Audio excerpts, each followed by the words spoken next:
Let me get a towel to sit on. Why don't you intro the people? Oh, we're recording now? Yeah, it's on. It's on. It is on. Well, we are here. Where are we? At Rainbow River, sunny Florida. And we have just had quite a day, quite an afternoon. We got here, enjoyed some beverages and some other amenities. And then headed out tubing. We're gonna go tubing. We pay for them. Head down. Well, head down to the water. let's talk about like the whole idea of the day. So Yeah, there we go. he's never been to this place before. I've been a couple times. And so we wanted to go on this adventure out to Rainbow River, which is the most beautiful place I've been to in a long time. What about you? Seriously, the water is too clear, and we got a good look at it today. Tell you what. Yeah, it's so clear. It's so clear. I even brought 2 pairs of my goggles so we could really get the full spectrum of what it looks like underwater and all the fish and the turtles and otters. This place is totally incredible. So one of the things in getting prepped for going down to the water was, deciding what to bring, what needed to be done before we get on this 4.5-hour float excursion on Rainbow River. So we go and purchase the tickets or whatever for the tube, and then got to come back to the car, got to put the stuff in the car, got to put the sunscreen on, and then it's just us, our bathing suits, and we're going on the river on these tubes and freaking floating for 4.5 hours. However, we needed to bring the keys. Keys needed to be brought. So we didn't have a waterproof thing for the keys, like a little thing to keep them safe. I had a used trash bag in my car that he tore a piece off of, and then like wrapped up the key, put it in his pocket, which has a zipper. Zipped it up right there. So we go down. We're in the water. Oh, this beautiful water. Picture it crystal clear, sky blue with puffy cotton clouds. Not a minute into it, well, maybe it was more than a minute, but within the first 100 feet, there were otters. 4 of them. I saw 4. Did you see all 4? There were more than 3. Oh my gosh, these river otters, I mean, it's magic. Okay, it's magic. At one point, we get to the grasses, and I'm like, oh, I gotta put the goggles on now, because these grasses, these green grasses, had these cute white flowers with yellow middle parts, and each flower had like an air bubble over it. And so I was like, all right, it's fairy time. We're putting on the goggles, sticking the face in the water and going over it. And then I, of course, join her. Yeah, as we're doing this, I'm like, oh, all the multicolored fish. Maybe, yeah, those fish. But maybe it would be better, maybe I should bring my snorkel, which is in the back of the car. So we're only like 50 feet into the river trip at this point. And I'm like, well, why don't we go get the snorkel? And then we had a back and forth about that because we weren't sure. At this point, I start fiddling with the pocket where the keys are, which I will need possibly in the near future, heading back to the vehicle to get the snorkel. And I think I unzipped it. Well, I must have unzipped it. Well, So we're starting to enjoy again. This is within the first 200. You think about 200 feet is a pretty good estimate. I'd say so. Maybe 200 to 300. All right. Sure. We're in this first stretch, and I had literally just said our adventure has only begun, because we just finished this 2.5-hour drive here. We left at in the morning to get here, and I'm like, our adventure has only just begun. We've escalated to phase 2 of the adventure. So we're in the water. We've got our goggles on. Finally, the water's cold, so it took me a second to get like fully into the water, but when we got to a deeper spot, I was like, oh yes. So I got off the tube, and I'm like mermaiding down in this clear water that oh my gosh. And then after a couple minutes of that, I hear, Martha! And I look over at Ezra, and he says, "We gotta find the keys." They're not in my pocket anymore. And I took a few minutes to calculate what that meant. And then we spent the next hour and a half with our 2 sets of goggles searching for these keys in Man. Rainbow River. But here is the thing. All right, I knew right away that I needed to calm down, because seeing your face that way and the amount of concern, and then it's like, oh my gosh, that's the car. Yeah. That means like if we don't find him, then I gotta figure out how to get a new key to my car. It's like, where's the spare? And no one's gonna drive 2.5 hours up here to bring me the spare. I mean, maybe, I don't know. If you can find it. Yeah, which I'm not sure where the spare is. So then I thought, well, my brother, this has happened to my brother before. Maybe he'll know what to do, so I can call him. But I wouldn't be able to call him because my phone is locked in the car. So we just decided that we needed to look for these keys and Yep. give it a shot. It was worth it. We're looking. I decided that we needed to make at least 3 laps. I had to let these people know, like, hey, us bums, we freaking lost the keys. So I went up there and I was just like, that's what just happened. So we're gonna be doing that for a little bit, in case you all need to know, because we're supposed to be on the tail end of a river in 4.5 hours. They'd be concerned. Yeah, so then I get back to the water, and Ezra's done 1 more lap, and I think we ended up doing like 3 more, maybe 4 total laps of like going to Fighting the current all the way back up. Yeah, going all the way back up to where we started, retracing our steps in the water and trying to look for keys. Now, one of the things that's good and working in our favor is that Rainbow River water clarity is exquisite.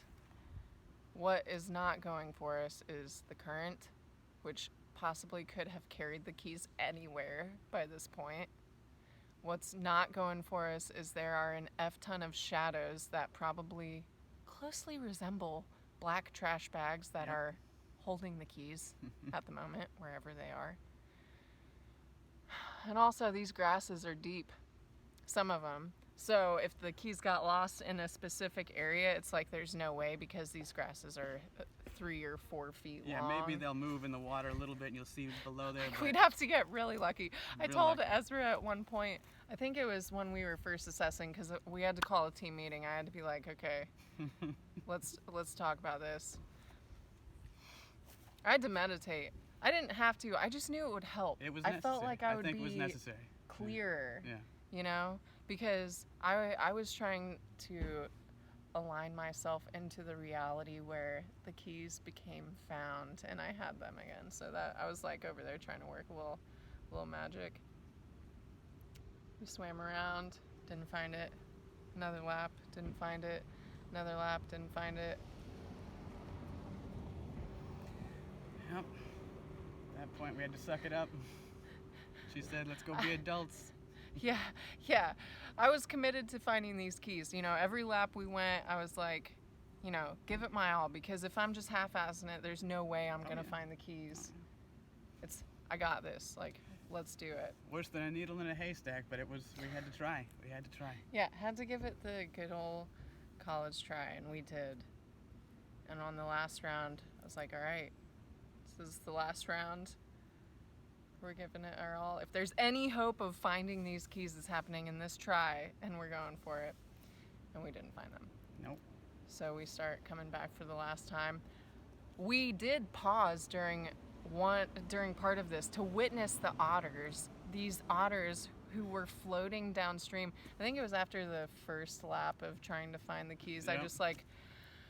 I was watching these otters because they were closer than except for two experiences. These otters were as close as otters have ever been to me. So I'm just watching them, and they're fucking like chomping down on snails, going like in and out of the water. diving down and flipping up and being like, and they were so cute. You could hear it. You could So hear it. I wasn't trying to be mad because I success for me is not found when I'm angry. So I was just like, not gonna go there. And then these beautiful otters. We're in Rainbow River, of all places. This is probably a pretty good place to be looking underwater, just because it's like looking at, like, I don't know, a jungle and rubies and just like treasure. When you see in the movies when there's a camera under the water, it's that clear. It's that clear. Oh my gosh, it's gorgeous. So then finally we call it. We're thinking about what needs to be done as far as who I need to call, who I need to ask help for or from. And this guy who had given us our tubes, an hour and a half to 2 hours ago. With his magical pentagram, that homemade pentagram. I wanted to say something, I just forgot to. Yep. So I see him as we're walking up to the office to go let them know and ask for help, like using their phone and stuff.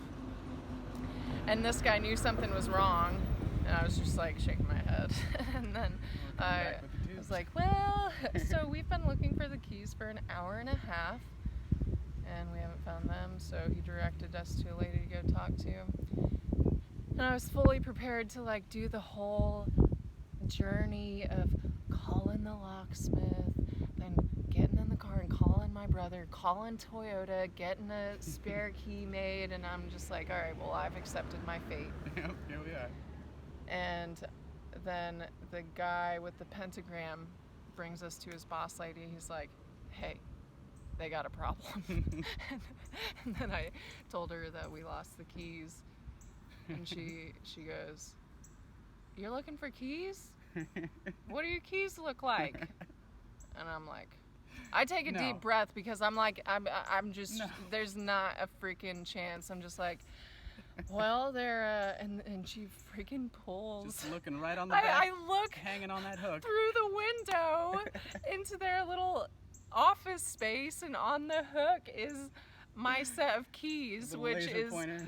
yeah, it's got my car key, my house key, my storage key, pepper spray, and a rape whistle. And it's just hanging there. She hands it to us, and I'm like, I guess the kayakers thought it was a bag of dog poop just floating down. So lo and behold, it was just floating down. We would have never found it. It was just floating. no, the current took it away. Like, we just- weren't even looking in the right spot. But we sure did try. We sure tried. Yeah, that's probably why they got brought to us. And Yeah. I remember meditating, and I was imagining, like, otter energy channeling, the diving of an otter seeking out items and bringing them back. And I'm Yeah. like looking at I literally said out loud to the otters, like, otters, please Yes, you help did. us. She did. Yeah.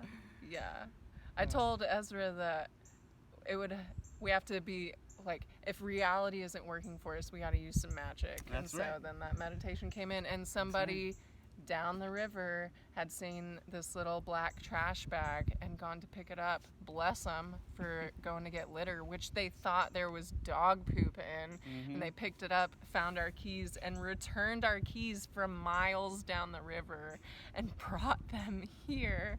And they were just given to us. Let's see. So the things that I learned, well, one thing that we talked about was, how this was an opportunity for us to work together towards the common goal, get to know each other a little bit. No doubt. This was definitely a good situation for that. And what did you learn? I feel like you should repeat it again for the camera. I learned that Martha is a champion. She held it down. She did not freak out like I'm used to people doing when stuff goes down. She held it down better than most people, most guys, let alone the females. I like the phrasing though you used. Martha held it down like a champion. Like a champion. And hey, you did good too. We're just not gonna take the keys. Just not gonna take the To keys. the water. Yeah, no, I know. And shout out to Otter Spirit, and To also all the spirits. also the person that picked this up picked up our keys and, oh my God, thank you. Maybe one day you'll watch this video and you'll hear the grand story about how those keys got to where they were, and then how they got back.